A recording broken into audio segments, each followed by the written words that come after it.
사채업자는 마른 오징어를 쥐어짜면 물이 나온다고 근데 했다. 구독자들이 무비딩크를 쥐어짜면 6탄이 나온다고 이봐, 한다. 박수 칠 때 떠나자. 하지만 난 박수 치지 이런 않았어. 선물 필요 없고 6탄이나 귀신을 가져오세요. 속여도 나는 못 속인다. 이미 1시간이 훌쩍 넘는 분량을 준비하고 대충 5인분 분량으로 쪼개며 탄소 올리고 스티커는 10탄 기념 이벤트 영상 볼 의향이 댓글로 있으니 쥐어짜면 6탄이나 그 탄이 나올 기생충이 것입니다. 나왔던 이제 육수도 안 나오게 250만 원이라는데 떨어졌다. 5탄까지 약 올리지 만드느라 말고 수고했습니다. 스티커 달라는 사람이 2%, 마른 6탄 걸레도 쥐어짜는 사람 짜면 물이 나온다는 98%. 기대합니다. 그래서 형 형 좀만 쉬고 기생충 형 스크린 6탄 만들고 내릴 때까지만 하자. 형 욕심 안 6탄 안 만들면 지상렬. 떨어졌다. 내 스타일이야. 그동안 어려운 5탄까지 거. 만드느라 수고하셨습니다. 근데 너무 오래 쉬지 쉬지 말고 말고 기생충이야. 떡밥을 뒤져 빨리 6탄을 만드세요. 인기에 숟가락 얹는 띵. 어서 젓가락도 올리라고. 형 스티커는 필요 없고 건강이나 조심해. 아니 씨발 뭐야 진짜 6탄 만들어낸 거야? 봉골레 하나 아 진짜 머리 빠지게 잠깐만 여기서 6탄 만들면 기생충 만들어다는 거 잘한다. 잠깐만 그냥 이게 마지막 에피소드라고 하면 되잖아. 그래. 진짜 마지막이다. 일어나 6탄 만들어야지. Let's go. 신종 코로나 바이러스로 인하여 26일 개봉 예정이었던 기생충의 흑백판이 결국 연기됐습니다. 지금 코로나의 상황은 심각 위기경보 상황이죠. 이에 따라 영화계 또한 직격탄을 맞게 되었고 2월부터 개봉 예정인 영화 사냥의 시간, 콜, 결백, 인비저블맨 등이 줄줄이 취소되거나 연기되고 있습니다. 네, 하루빨리 이 사태가 마무리되었으면 좋겠네요. 이렇게 26일 개봉 예정이었던 기생충 흑백판의 개봉 기념으로 영화 굿즈 스토어 시네피나우스에선 이렇게 기생충 키링도 제작되었는데요. 기생충에 등장하는 피자 박스, 자화상, 복숭아, 인디언 모자, 케이크, 기택 등 총 6가지 종류의 키링으로 제작되었는데요. 요 시네피나우스에서는 영화 관련 배지나 액자 등 다양한 영화 굿즈들을 판매하기도 하는데 당초 흑백판의 개봉일인 26일부터 CGV 영등포와 용산에서 이 굿즈들을 제공 예정에 있었지만 개봉일이 연기되면서 이 굿즈들을 제공하는 모든 행사 또한 드래곤볼처럼 퍼져버렸습니다. 와 이건 진짜 탐나는데. 해외 축구 팬들이라면 기성용의 스페인 1부 리그 마요르카의 입단 소식을 다들 아실 텐데요. 마요르카의 공식 채널에선 기성용의 입단을 축하하며 이렇게 요즘 핫한 기생충의 패러디를 이런 식으로 하기도 했고요. MBC 유니버셜 산하의 케이블 방송사인 CP에서는 미국 HBO 드라마 기생충의 가상 캐스팅을 공개했습니다. 먼저 기택의 역엔 시카리오의 베네시오 델 토로, 충숙 역엔 데스페라도의 셀마 헤이에, 기유 역엔 스타이즈본의 안소니 라모스, 기정 역엔 구트러블의 시에라 라미네즈, 연교 역엔 더포스트의 알리슨 브리, 박사장 역엔 더저지의 덱스 셰퍼드, 다혜 역엔 김유한 이야기의 사디 싱크, 가성 역엔 조조 레빗의 아치 에이츠, 문광 역엔 헬프의 옥타비아 스펜서, 마지막으로 근세 역엔 셀마의 콜먼 도밍고가 이름을 올렸습니다. 부유층은 백인, 빈곤층은 히스패닉, 극빈층은 흑인으로 계층 분리가 된 캐스팅이기도 한데 인종 갈등 요소와 인종차별을 통해 미국의 상황을 꼬집을 수 있어서 개인적으로는 나름 괜찮은 캐스팅 같아요. 근데 델토로는 그냥 부인이랑 애들 총으로 다 쏘고 집주인까지 마무리할 것 같은데. 기생충의 배우별 전체 스크린 타임이 공개되었습니다. 여기엔 배우 채우식이 41%로 가장 높은 비중을 차지했는데요. 다음 순으로는 송강호, 박소담, 조여정, 장혜진 등이 높은 비중의 순서를 보였는데 작은 역할로 했었고 또 옥자에서도 되게 작은 역할이었는데 또 기생충으로 뭔가 더 큰 역할로 이렇게 가니까 더 긴장이 되고 죄송합니다. 지금 제가 너무 긴장을 하고 있어가지고 죄송합니다. 그 새 영화 중에 이번에 비중이 가장 커서 더욱더 기대가 된다라는 말씀이셨습니다.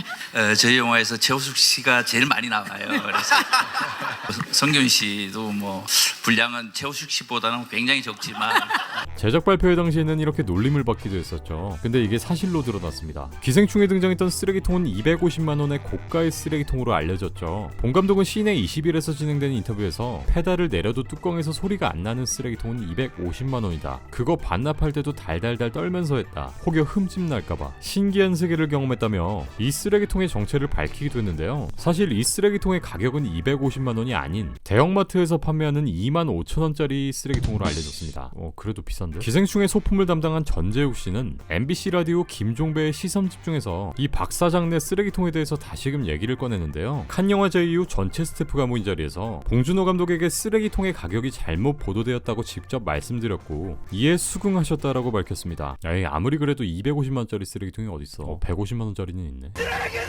기생충에 등장했던 기정이의 흡연씨는 몇 가지 테스트를 거쳤다고 하죠. 이 흡연씨는 기생충의 명장면 중 하나이기도 한데 박소담은 촬영 전 3가지 종류의 담배로 테스트 시연을 했고 금연초 등의 여러 종류의 담배를 테스트했지만 본 감독도 담배를 피우지 않아서 이게 잘 피우는 건지 확인이 안 됐다고 하네요. 결국 촬영 현장에 흡연자들에게 도움을 받았다고 하는데 원래 잘 피는 거 같아요. 북미에서는 기생충의 IMAX 버전도 공개되었습니다. IMAX의 공식 사이트에 올라온 기생충의 IMAX 버전 예고편인데요. 이 IMAX 디지털 리마스터링 버전은 미국과 캐나다 전 지역 214개 극장에서 일주일 동안 공개되었다고 하죠. 아쉽게도 우리나라에선 IMAX는커녕 지금 흑백판도 볼 수 없는 상황이 돼버렸죠. 기생충의 2번째 블루레이 또한 공개되었습니다. 이 블루레이는 프랑스 발매판으로 공식적인 2번째 BD이기도 하고요. 이번 아카데미 수상으로 추가 버전이 공개된 것으로 보이죠. 아마존 프랑스에서 구매할 수 있는 이 버전은 영화와 관련된 다큐멘터리, 본 감독의 인터뷰, 영화와 스토리보드를 비교한 영상 등 총 4장의 CD가 수록되어 있다고 하네요. 아마존 프랑스에선 약 35유로에 구매할 수 있습니다. 코로나의 여파로 국내 영화관의 하루 평균 방문객이 50% 이상으로 줄었다고 하죠. 하지만 전 세계에서 기생충에 대한 관심은 아직까지 뜨겁습니다. 2월 23일 기준 기생충의 월드와이드 흥행은 2억 1천만 달러, 하나로는 약 2,560억 원이죠. 북미의 흥행 성적은 24일 기준 4,900만 달러로 박스오피스 8위, 북미에선 2주 연속 10위권 이내를 지키며 누적 수익 5천만 달러를 눈앞에 두고 있고요. 일본에선 2주 연속 박스오피스 1위, 7주째 누적 242만 명의 관객을 동원하며 33억 엔, 그러니까 일본에서만 약 360억 원의 흥행을 기록하고 있죠.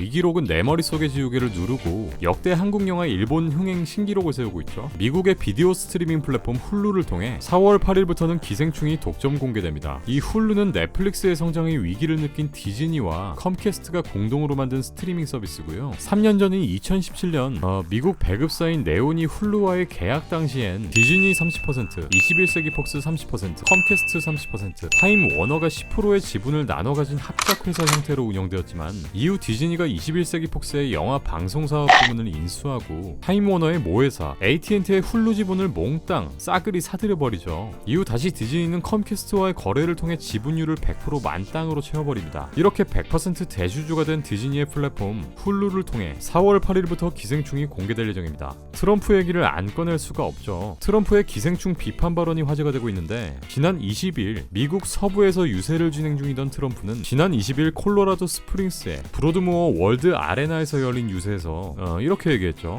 By the way, how bad were the Academy Awards this year? Did you see it? And the winner is a movie from South Korea. What the hell was that all about? We got enough problems with South Korea with trade. On top of it, they give him the best movie of the year. Was it good? I don't know. You know, I'm looking for like where let's get Gone with the Wind. Can we get like Gone with the Wind back, please? 다음 날인 21일 네바다주의 라스베가스에서 열린 유세에서도 비슷한 얘기를 꺼내기도 했고요.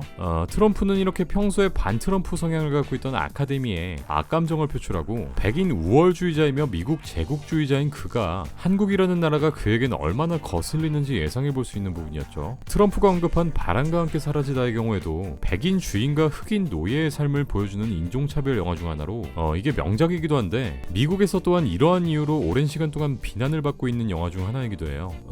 그래서 트럼프가 이 영화를 꼭 집어 얘기한 것도 이상하진 않죠. 또한 정치적인 이유까지 고려하지 않을 수 없는데 미국의 최초 흑인 대통령이었던 전 대통령 오바마는 지금까지도 미국인들에게 큰 영향력을 주고 있죠. 지난 4년 동안 트럼프는 오바마 전 대통령의 모든 정책을 싸그리 엎어버리고 새로운 정책과 입법을 추진하고 있는데 이번 아카데미에서 미국 공장이라는 작품이 장편 다큐멘터리상을 수상합니다. 이 작품은 73세의 줄리아 레이처드라는 암 환자가 항암 치료를 받으며 제작한 작품이기도 한데요. 넷플릭스에 있고요. 그녀는 어려운 상황 속에서 오바마 부부의 진심 어린 응원의 메시지 덕분에 용기를 내서 영화를 만들었고 그 메시지를 읽고 다시 살고 싶어졌다 라고 밝히면서 훈훈한 오바마의 뒷이야기를 공개하기도 했는데 이런 정치적인 이유 때문이라도 트럼프는 더더욱 아카데미에 반감을 품을 수밖에 없겠죠. 이러한 트럼프의 발언에 미국 배급사 네오는 이해할만해.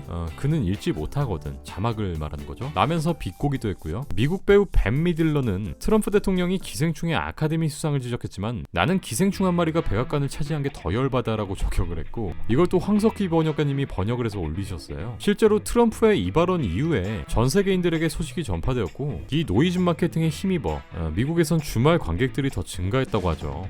요런 패러디 포스터도 만들어지고요. 잘 만들었네. 아카데미 시상 이후 본 감독과 송강호는 이번 2월 23일 일본 도쿄에 있는 지오다구 기자클럽에서 열린 기자회견에 참석했죠. 본 감독은 기자회견 자리에서 2000년대 초 일본에서도 한국 영화가 많이 소개됐지만 이후 영화 교류가 줄었다. 가장 가까운 나라지만 교류가 적어진 점은 아쉽다. 기생충을 계기로 서로의 작품에 관심을 갖고 공감했으면 좋겠다는 이야기를 꺼내기도 했고요. 이어 아카데미 수상회관에서는 상을 받으려고 제작한 건 아니다. 지난해 10월 북미 개봉 후 미국 관객들의 뜨거운 반응이 아카데미로 이어진 게 아닌가 생각한다. 일본에서도 지난 1월 개봉에 관객들이 뜨거운 반응을 보여줘 감사드린다. 솔직히 왜 이 정도로 받아들였는지는 모르겠다. 늘 그랬던 것처럼 한국 배우들과 만든 영화로 해외 공개, 열광을 노렸던 건 아니기 때문에 신기하다 라면서 감사의 인사를 전하기도 했고요. 또한 이날은 코로나 사태에 대해서도 언급했는데 영화 괴물은 실제로 존재하지 않는 바이러스를 둘러싼 공포를 그렸다. 두려움이나 공포, 불안에 대해 과도하게 대응하거나 국가적, 인종적, 사회적 편견을 얹어서는 안 된다. 우린 이 사태를 극복하길 희망한다 라며 생각을 밝히기도 했죠. 네, 기생충의 비하인드 스토리 6탄이었고요. 비하인드 시리즈는 이번 편으로 마무리되고요. 나중에 기생충과 관련된 재밌고 다양한 소식들이 나오면 그때 다시 돌아오도록 하겠습니다. 그동안 비하인드 시리즈를 사랑해주신 여러분들 모두 감사합니다. 다음 컨텐츠에서 뵙겠습니다. 끝!